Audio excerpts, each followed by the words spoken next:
Hey everybody, good morning. Believe it or not, we might see another tropical system, um, whether it be a hurricane or a strong tropical storm is not yet known.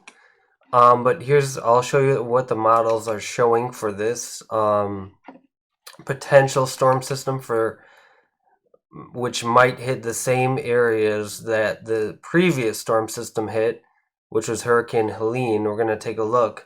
So we see a low forming in the Western Gulf.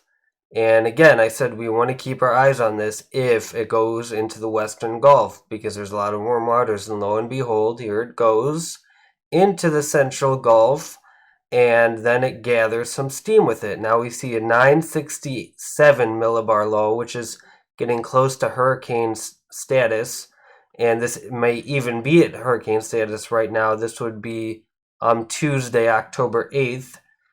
So this would be in a few days from now. And look where it lands, guys.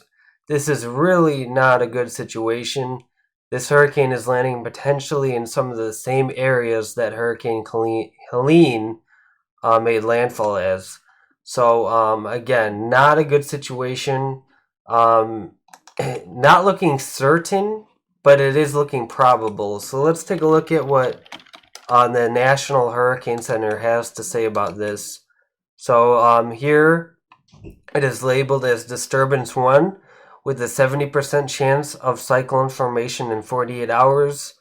Basically, I'll read you the second bullet points on the end. Formation chance through 48 hours, high 70%. Formation chance through 7 days, high 90%.